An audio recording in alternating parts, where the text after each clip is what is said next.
तिथि है, विशेष तिथि है। श्री जगन्नाथ जी की पुनर्यात्रा।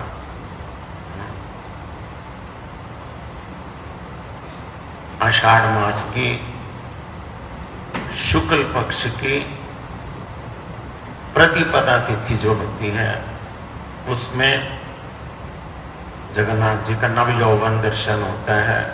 15 दिन के बाद जगन्नाथ जी सबको दर्शन देते हैं। फिर शुक्ल पक्ष की द्वितीया तिथि में जगन्नाथ जी की रथ यात्रा होती है।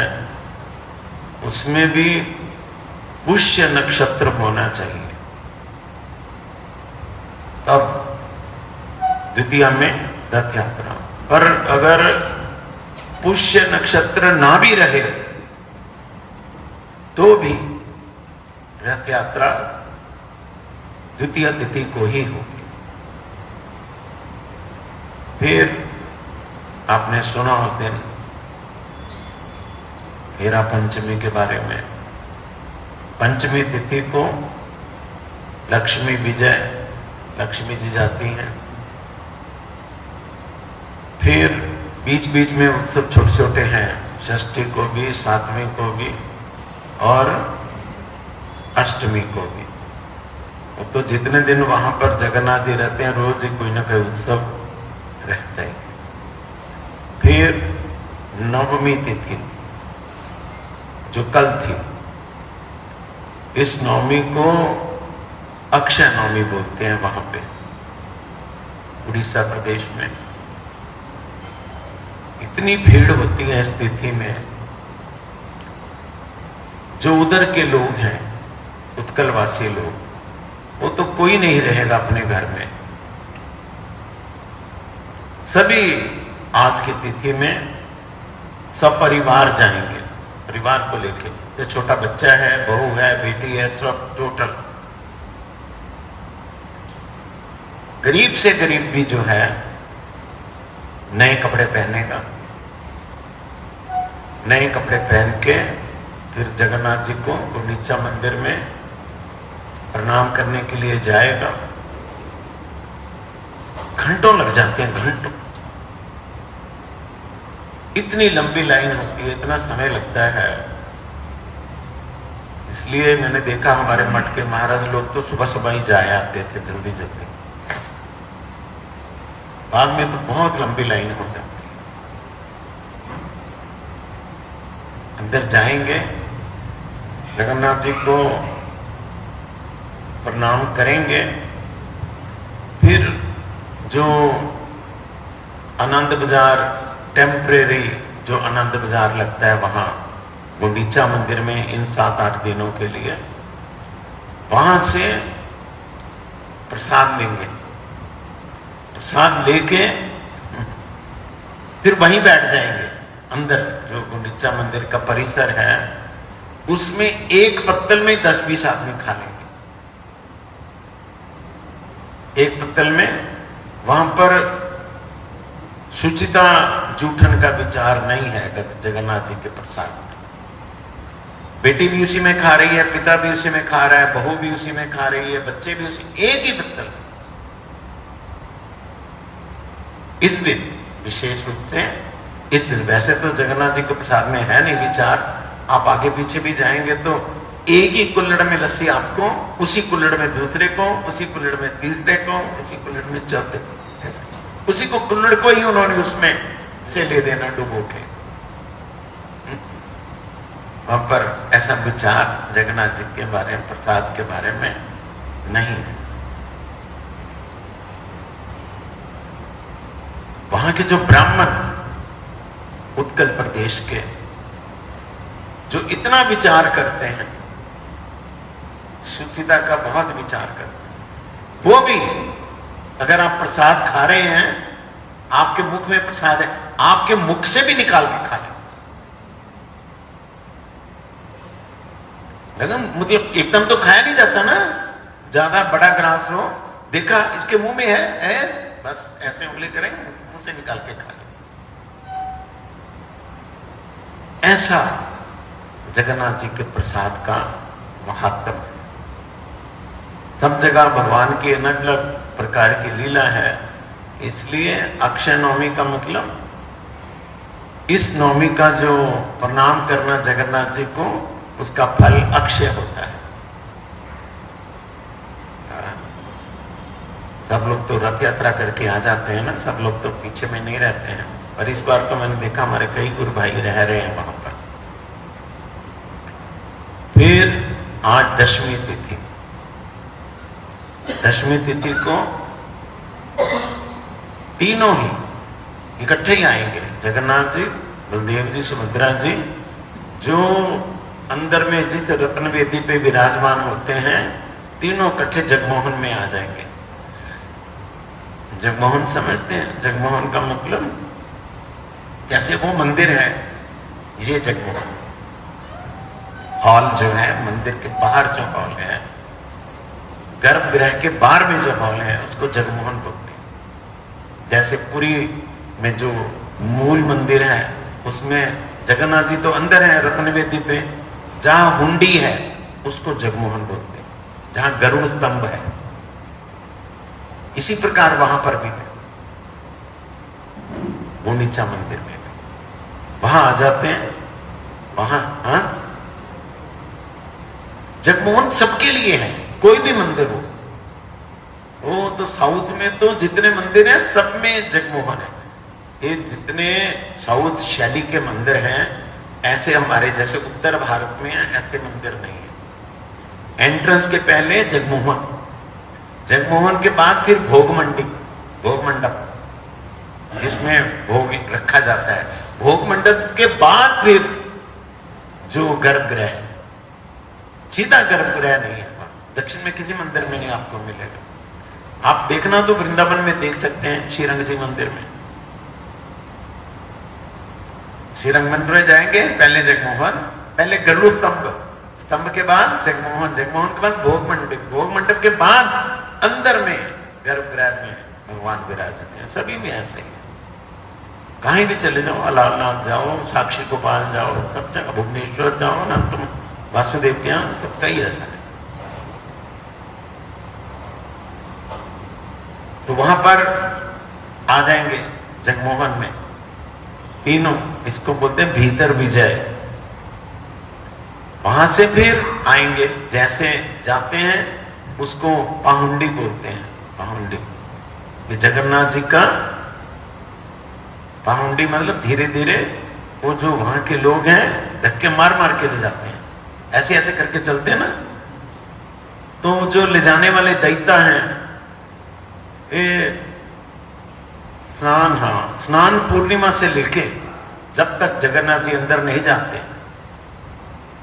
ये सारी सेवा उनके पास रहती है। शबर लोगों के पास, दैत्य लोगों के पास 1 महीना लगभग उनके पास, जो जगन्नाथ जी के सारा साल सेवा करते हैं ब्राह्मण, वो तो देखते भी नहीं है, देखने से उनको दुख लगता है कि ये कैसे हमारे जगन्नाथ जी को ऐसे धक्के मार मार के ले जाते हैं, है ना। सबका अपना अपना भाव है, हर धाम की अपनी अपनी एक लीला है, जगन्नाथ जी की जो प्रणाली उन्होंने चलाई हुई है। तो पाहुंडी विजय करते हैं, विजय का मतलब आते हैं बाहर, वैसे ही रुई के गद्दे पर ठेलते ठेलते, जैसे कोर्ट में पेश करते हैं ना किसी को, कोर्ट में पेश करते हैं, इधर भी सिपाही होते हैं, इधर भी सिपाही होते हैं। वो जो मुजरिम होता है वो चलता नहीं है, फिर उसको एक सिपाही इधर से ठेलता है, एक इधर से ठेलता है, चलो चलो चलो, वो जाते दिखा कि नहीं कभी, ऐसा ही उनका है। वो भी मुजरिम होते हैं, भगवान भी मुजरिम है, मुजरिम है नहीं है। क्या जुर्म किया? चोरी की।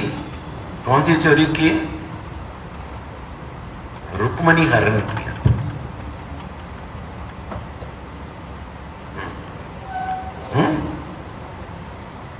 रुक्मणी हरण की, चोरी की, ले जाते हैं कोर्ट में पेश करने के लिए। और जब तक आके लक्ष्मी जी गवाही नहीं देती हैं, ये मुझे नहीं लेके आई, मैं ही अपनी मर्जी से आई हूं, तब तक छोड़ते नहीं। संक्षेप में, हमारा इतना ज्यादा इसमें नहीं है, जो सिर्फ इशारा कर दिया मैंने। फिर आ जाते हैं, आके रथ पे सवार हो जाते हैं महाप्रभु और उनके पार्षद। 24 साल लगातार उन्होंने, जब महाप्रभु दक्षिण भारत गए उसको छोड़ के, वहां पर रथ यात्रा उन्होंने अनुष्ठित की। कैसे मंडलियां बना बना के उन्होंने कीर्तन किया, रास्ते में क्या क्या हुआ, महाप्रभु कहां पर ठहरे, क्या खाया, कैसे विश्राम किया, कैसे राजा आया, राजा ने आके क्या कहा महाप्रभु को। बहुत सी बात है ना, ये सब चैतन्य चरितामृत में वर्णन है। रथ यात्रा जाने के समय की बात, आने के समय की बात ज्यादा वर्णन है, 2-4 प्यार है बस वर्णन में, 2-4 प्यार। उसमें जब आते हैं तो महाप्रभु नृत्य करते हैं, नो डाउट। फिर वो जिस रस्सी से बांध के ले आते हैं, बहुत वो मतलब गोल गोल करके बहुत बांधा जाता है उनको, तो रस्सी टूट जाती है। तो महाप्रभु ने देखा, अरे रस्सी टूट गई इसकी। तो उन्होंने कुलीन ग्राम के जो भक्त थे, कुलीन ग्राम के भक्तों को बुलाया। उनमें मुख्य थे मालाधर वसु और सत्यराज खान। कुलीन ग्राम जाएंगे तो इन दोनों की जगह है वहां पर, सत्यराज खान की भी और मालाधर वसु की भी जगह है। उनको बुला के कहा, वो जो पट डोरी थी, रस्सी थी रेशम की, उसका एक हिस्सा दिया उनको, हिस्सा दिया। कहते देखो ये जो पट डोरी है, इसी प्रकार की पट डोरी आगे से हर साल आप लोग बना के ले आना, क्योंकि वहां बंगाल के जो एरिया कुलीन ग्राम का, बहुत जगह जगह में रेशम की कड्डियों का काम है। तो बड़े खुश हो जाते हैं वो, सत्यराज खान भी और मालाधर वसु भी बहुत खुश हो जाते हैं। महाप्रभु बहुत खुश थे, बहुत खुश थे। बोलते थे आपके गांव के कुत्ते को भी कृष्ण प्रेम मिलेगा, इतने खुश थे उनका। अब जाएंगे तो पता चलेगा कुलीन ग्राम, जाना हो तो मैं बता देता हूं। हाँ, अभी मुझे नहीं पता महाप्रभु ने आज्ञा की अभी आती है कि नहीं आती, मुझे नहीं पता। महाप्रभु ने कहा आगे भी कई जगह से पट डोरी वो आती थी उसी समय भी, तो वो ले ली उन्होंने। फिर जब पकड़ाई उन्होंने पट डोरी, तो महाप्रभु ने उन्हें समझाया, कहते ये जो मैं टुकड़ा तुम्हें दे रहा हूं पट डोरी का, इसे साधारण रस्सी नहीं समझ लेना। तो वो सुनते हैं मालाधर वसु और सत्यराज खान, कहते ये साधारण रस्सी नहीं है, ये साक्षात शेष है, शेष जी का अवतार है जी। इसमें शेष जी का अधिष्ठान है, ऐसा बोला महाप्रभु, अधिष्ठान है। क्योंकि भगवान की सेवा के लिए हर कोई समर्थ नहीं है। तब महाप्रभु ने समझाया कि 10 प्रकार से शेष जी जो है रूप धारण करके भगवान की सेवा के लिए प्रस्तुत होते हैं। रथ भी ऐसा ही है, रथ बन जाते हैं, उस पे सीधा जगन्नाथ जी सवार नहीं होते हैं। पहले रथ की प्रतिष्ठा होती है, प्रतिष्ठा के बाद फिर वो बलदेव जी सुभद्रा जगन्नाथ वहां पर विराजते हैं। इसलिए जहां भी भगवान विराजेंगे, उनके विराजने के सिंहासन की पहले प्रतिष्ठा होती है। हमारे यहाँ है ना, इसके पहले सिंहासन की प्रतिष्ठा की गई। सिंहासन में प्राण प्रतिष्ठा होती है, ताकि जो जगत को धारण करने वाले हैं, उनको धारण करने की कैपेसिटी हर किसी की तो नहीं है। इसलिए सिंहासन भी शेष जी का, बलदेव जी का रूप है। इसलिए सिंहासन पर पैर नहीं देते हैं, सिर लगाते हैं, परंतु उनकी सेवा के लिए चढ़ना भी पड़ता है, सेवा के लिए चढ़ना। जितना मंदिर है सारे का सारा मंदिर ही देव तत्व है, इसलिए हर किसी को ऊपर में चढ़ना ठीक नहीं। सारे मंदिर हमारे तो जितने मठ है मैंने देखा, दूसरे मठों में भी लिख के रखा हुआ है, ऊपर उठना मना है, ऊपर चढ़ना मना है। जब मठ मंदिर जब बनना था तो गुरु महाराज मुझको बोलते थे कि जो भी करोगे कुछ बार भारती महाराज से पूछ के करना। तो मैंने पूछा भारती महाराज को, मैं कहा महाराज ऐसे ऐसे, तो उन्होंने मुझे कहा कि मंदिर जो है नीचा नहीं बनाना, नीचा नहीं बनाना। तो मुझे तो समझ नहीं थी इन चीजों की, तो उन्होंने कहा ऊंचा बनाना। मैं मारे क्यों इतना ऊंचा? तो उन्होंने कहा कल को लोग आएगा, अपने छोटे छोटे बच्चे उन्होंने गोद में उठाए होंगे, बच्चों को उठा के यहां बिठा देंगे ऊपर में, जितना नीचा होगा ये ठीक नहीं होगा। महाराज बच्चे का भी, उन लोगों का भी अपराध होगा।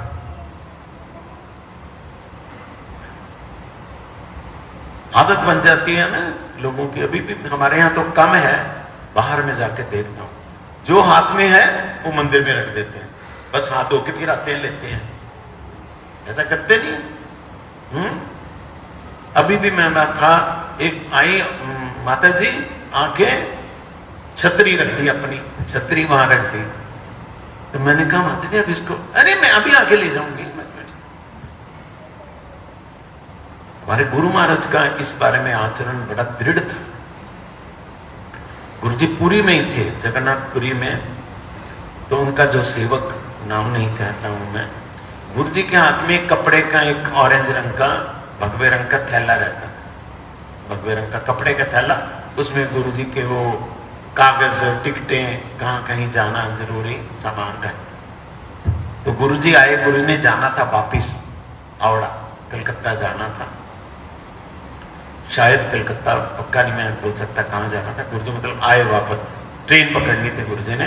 तो जब आते हैं गुरुजी मंदिर में प्रणाम करते हैं, तो सेवक ने गुरुजी का थैला मंदिर पे रख दिया ऐसे ऊपर में। गुरुजी ने देख लिया, इतना गुस्सा हो गए गुरुजी, ये क्या किया? हमारा व्यवहारिक चीज वो मंदिर पे रखता है। वो डर गया सेवक जो था, डांटा गुरुजी ने, और भी बहुत जगह देखा।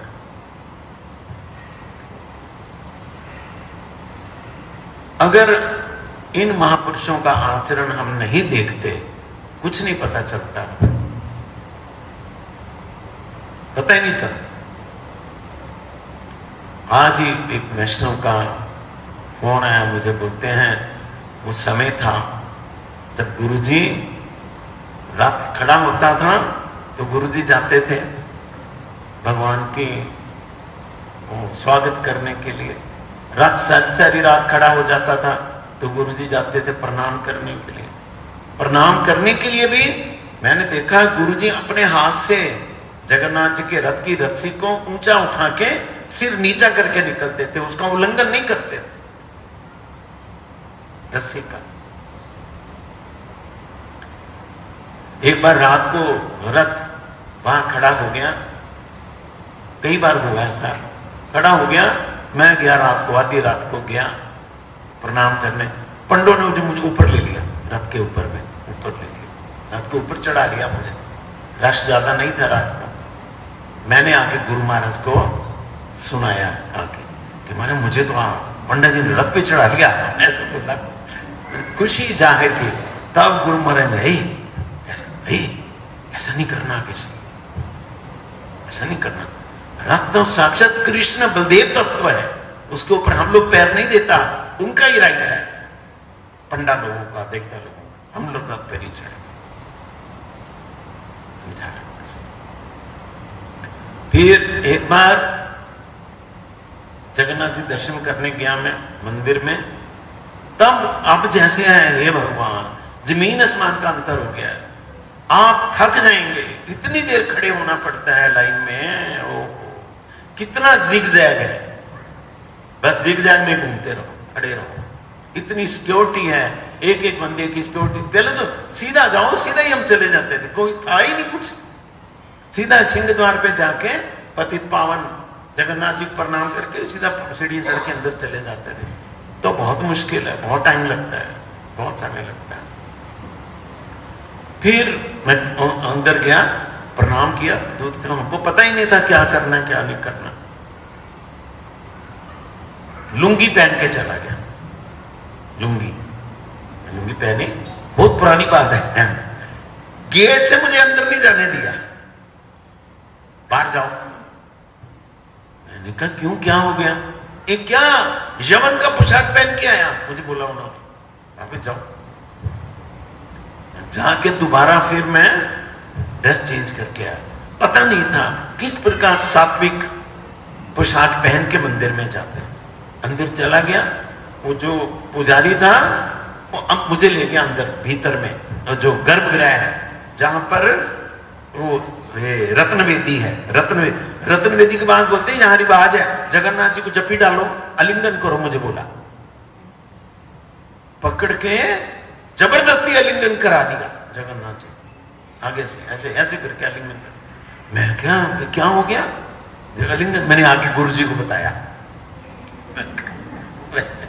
मैं महाराज जी, मैं गया, वो पुजारी, मैं सोचा भी मेरी बड़ी अच्छी किस्मत है, मैं ऐसे बड़ी बढ़िया, बहुत अच्छी गल। मैंने ऐसे बात से गुरु जी को बताया कि बड़ा भाग्य मेरा, मैं सीधा जगन्नाथ जी को लिंगन करके आया हूं। बहुत पहले की बात है। तब गुरु जी, ऐसे नहीं करना, हम लोग विग्रह स्पर्श नहीं करता है, विग्रह से दूर में रख के प्रणाम करना। कैसे हमारे कपड़े हैं, क्या है, कहां कोई शुचिता है नहीं है, क्यों विग्रह स्पर्श करना? बाद में फिर हमने देखा, तब वो पहली बस, उसके बाद नहीं ऐसा हुआ, उसके बाद तो कहीं भी नहीं ऐसा हुआ। तब गुरु जी को देखा, गुरु जी जिस मंदिर में जाते थे, जिस मंदिर, इवन जयपुर में देखा, गोविंद जी के यहाँ देखा, गोपीनाथ जी के यहाँ देखा, ब्रजमंडल में सैकड़ों जगह में देखा, वो पंडा जोरी लगा देते थे गुरु जी को, मान आइए ना, हमारे भीतर आइए भीतर। गुरु जी दहलीज के बाहर ही प्रणाम करते थे। इवन ये गोपेश्वर महादेव क्या करेंगे, अंदर जाना ही पड़ेगा शिव जी को, नहीं, गुरु जी अंदर गए, प्रणाम नहीं किया, प्रणाम वापस बाहर में आके किया। कभी भी, चाहे घर का गर्भगृह है, चाहे मंदिर का गर्भगृह है, गर्भगृह में कभी भी प्रणाम नहीं होता है। देखा सुंदर गोपाल को, कभी अंदर प्रणाम करता है, बाहर में करता है, बाहर में आके प्रणाम कर, अंदर में प्रणाम नहीं होता है। और श्री विग्रह को हर कोई स्पर्श नहीं करेगा। झूलन में देखा, वो राधा कृष्ण बाहर झूले पे पधारते हैं, तो गुरु महाराज को ऊपर पुजारी बुलाते थे, गुरु जी पुरी महाराज और सब ऊपर चढ़ जाते हैं, है ना, तो गुरु जी राधा कृष्ण को स्पर्श नहीं करते थे। ये तो आपका ही राइट है, गुरु जी बोलते थे, आपका ही, पुजारी को बोलते थे आपका, आप लीजिए, आप लीजिए। गुरु जी, हमारे परम गुरु जी का चित्र लेके आ जाते थे। एक कितनी बार देखा मैं, स्पर्श नहीं करते थे। इसलिए विग्रह को स्पर्श नहीं करना चाहिए बिना सेवा के। जो लोग सेवक हैं उनकी सेवा के लिए वो स्पर्श करेंगे। इसलिए अभी रथ यात्रा आती है, हर किसी का इच्छा होती है हम जाएं अंदर और जाके महाप्रभु को उठा के ले आए, और राधा के लिए ठीक नहीं है। जो लोग ट्रेंड हैं पहले शिक्षा लें उसकी, फिर कोई बात नहीं। जो दीक्षित जा सकते हैं पहले सीखें, कहां से पकड़ना, कहां से नहीं पकड़ना, कहां वेट देना, कहां नहीं वेट देना, कैसे रखना, कैसे नहीं रखना, सीखें, सीख के जाएं, तब कोई बात नहीं। अतः इसी प्रकार दशमी तिथि में वो आ जाते हैं जगन्नाथ जी आने पे भी लक्ष्मी जी मान करती है। मान समझते हैं? क्या?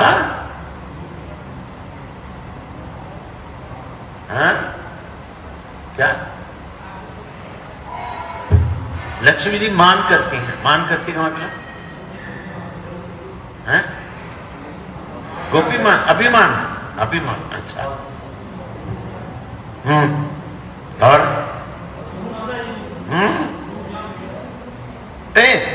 एक एक करके बोला करो। रूठना प्रॉपर नहीं है। रूठना का मतलब दिल से तो प्रेम करना, ऊपर से रूठना। दिल से नहीं रूठना, दिल से तो प्यार ही है जगन्नाथ जी से, परंतु ऊपर से रूठने का उपक्रम करना। मान तो मान करके जगन्नाथ जी का मंदिर का दरवाजा बंद कर देते हैं, नहीं आने देंगे आपको। नहीं तो जगन्नाथ जी क्या करेंगे? नहीं आने देंगे तो बैठे हैं बाहर में हैं सारी रात बाहर बैठेंगे, सारी रात। आज अंदर नहीं जाने देंगे, रात रहेंगे। कल फिर उनका स्वर्ण वेश होगा, सोना वेश। ओ, आप अनुमान नहीं कर सकते कितना सोना होता है। इतने बड़े बड़े मुकुट, इतने बड़े बड़े हाथ, सब सोने का जो भी है स्वर्ण। आजकल तो खैर इसमें मोबाइल में आ ही जाता है, सब देख सकते हैं आप, पर सामने में देखने का और मोबाइल में देखने का जमीन आसमान का अंतर है। ऐसे तो रथ यात्रा मोबाइल में आती है, टीवी पे आती है, और सामने में देखने का और मोबाइल में देखने का तो अंतर है ना। तो फिर वहां पर उनका भोग होता है, उसको बोलते हैं अदरपना भोग। अदरपना का मतलब वो ऐसा शरबत जो उनके होठों तक पहुंच जाए। उनके इतना बड़ा गिलास होता है, नीचे से लेके इतना बड़ा मिट्टी का गिलास, उसमें फिर उनको तोड़ देते हैं। फिर वो अदरपना भोग। फिर वो लक्ष्मी जी का प्रतिनिधित्व करने के लिए देवदासी आती है, और इधर से जगन्नाथ जी का प्रतिनिधित्व करने के लिए दैत्यागन जाते हैं। आपस में बहुत वो कला होता है कि जाओ नहीं आने देंगे। फिर जो भी है निष्कर्ष ये है, फिर बाद में सुलह हो जाती है, तब फिर लक्ष्मी जी द्वार खोलती हैं। और जब कला होती है उसमें जगन्नाथ जी को हारना पड़ता है। जब हारते हैं तब द्वार खोला जाता है। फिर वो खोल के अंदर सारे साल के लिए जगन्नाथ जी अंदर पधार जाते हैं। इसमें ही समय चला गया सारा। आज तिथि है प्रभुपाद जी के चरणाश्रित परम पूज्य भक्ति कमल मधुसूदन महाराज जी के गुरु जी की कृपा से उनका चरण दर्शन हमको मिला। सीताम मायापुर में उनका चरण दर्शन किया। वो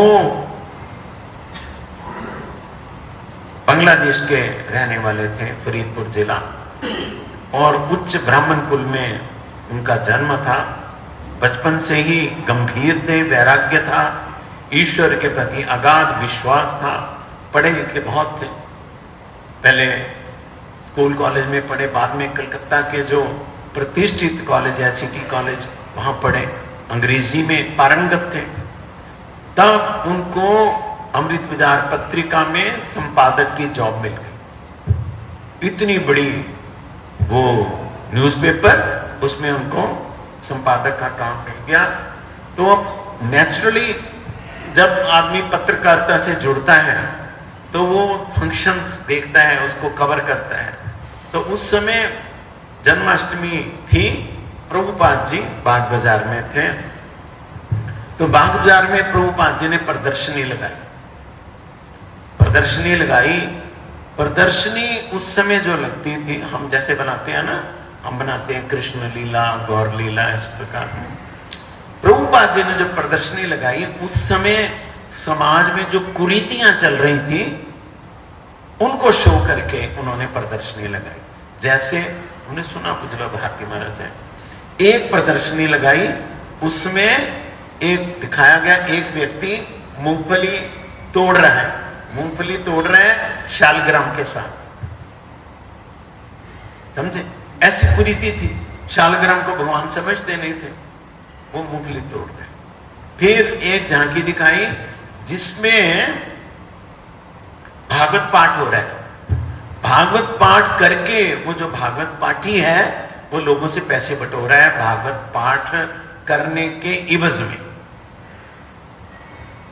कुरीति थी, भागवत पाठ भी करना और उसके लिए पैसा भी चाहिए। फिर एक उन्होंने झांकी बनाई, मंदिर, ठाकुर जी का मंदिर दर्शन करने के लिए पहले पैसा देना पड़ेगा तब अंदर जाएंगे। अभी भी है ना, प्रभुपाद जिसको बहुत क्रिटिसाइज करते थे,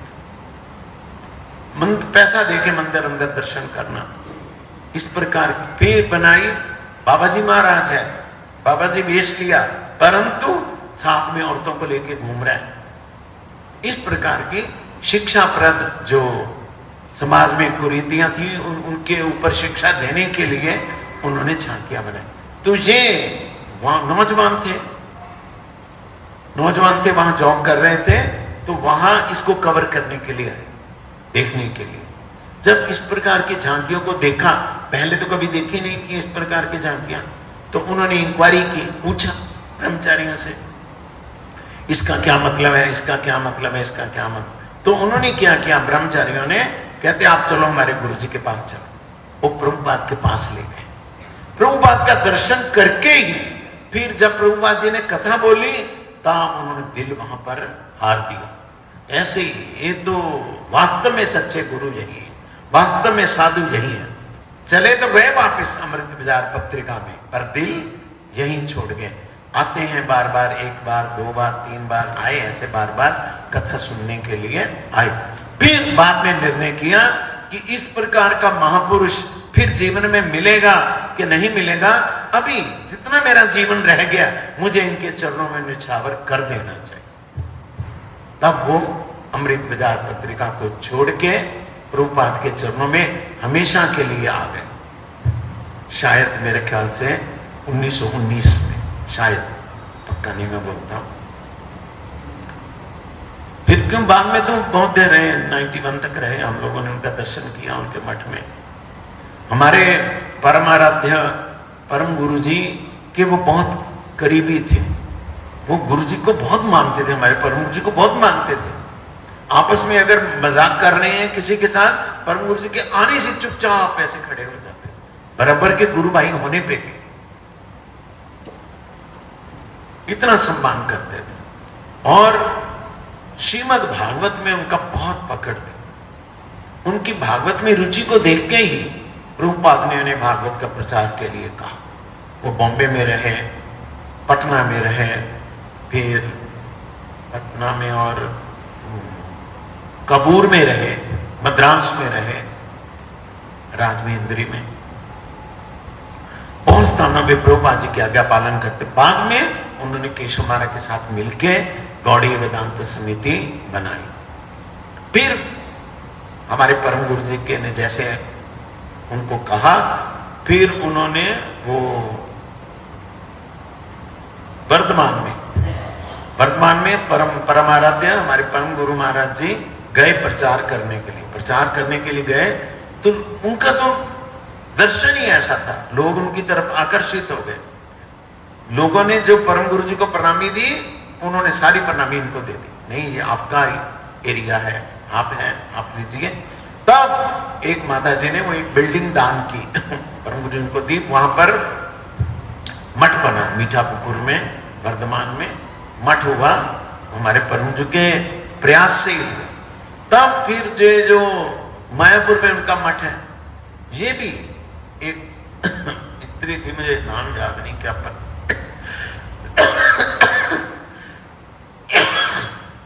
जो भी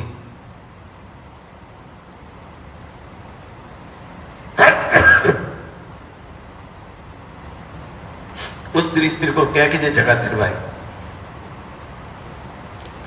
और यहां मठ बना। रात के समय भी लालटन लेके भागवत पाठ करते थे। उस समय ये लाइट लूट नहीं थी, इतनी, जब हमारे यहाँ होली में फंक्शन होता था मठ में जनरेटर लाया जाता था, लाइट ही मध्यम से लाइट होती थी नहीं लाइट गांव, तो लालटेन लेके पाठ करते थे। भागवत में उनका इतना वो था।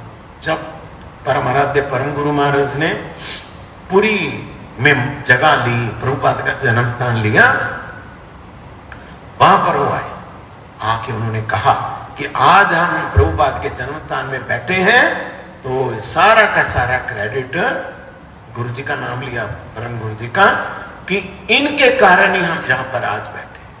नहीं तो बड़े बड़े अमीर शिष्य थे प्रभुपाद के, इस्कॉन के पास को कम पैसा था, अरबों रुपया, वो भी नहीं ले पाए, ले नहीं पाए। गुरु जी ने उस जगह को लिया, कितने कष्ट से लिया, अभी बोलने का समय नहीं है।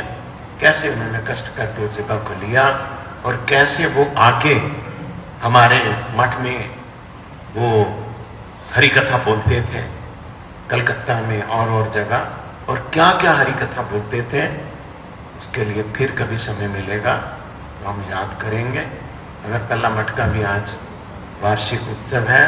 अगरतला मठ में जगन्नाथ मंदिर तो पहले से ही था, राजा का मंदिर था, तभी तो इतनी बड़ी वो जगह है, थोड़ी राजा का मंदिर है, इतनी अच्छी लोकेशन है अगरतला मठ की, ब्यूटीफुल। राजा का महल है साथ में, महल के एडजॉइनिंग मंदिर है, महल के एडजॉइनिंग है, और मंदिर के आगे इंडिया गेट गए ना दिल्ली, इंडिया गेट नहीं देखा, ये भगवान,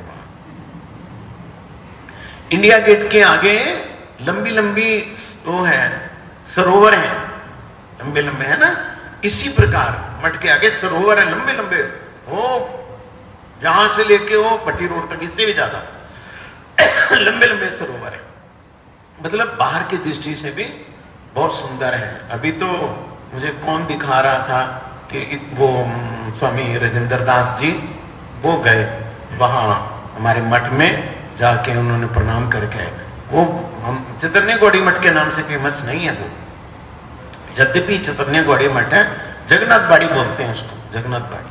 सब लोग जो जितने शादी विवाह अन्नप्राशन आदि, वो वहां पर आके, जैसे जगन्नाथ जी में जाके प्रसाद ले लो 100 बंदे का, हमारे मठ में भी जाके 200 बंदे का प्रसाद ले लो।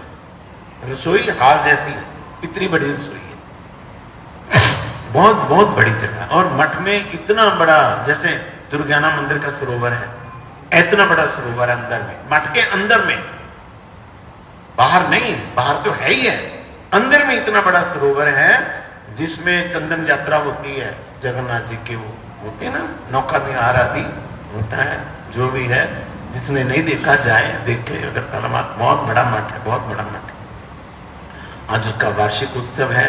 जब ये रजिस्ट्री कराई गई हमारे गुरुजी का, उसमें बहुत कष्ट हुआ, गुरुजी ने बहुत कष्ट उठाया उसमें, तभी ये कंडीशन रखी गई थी उनके तरफ से कि आपको यहाँ जगन्नाथ जी की रथ यात्रा में आना ही होगा, मठ के आचार्य को।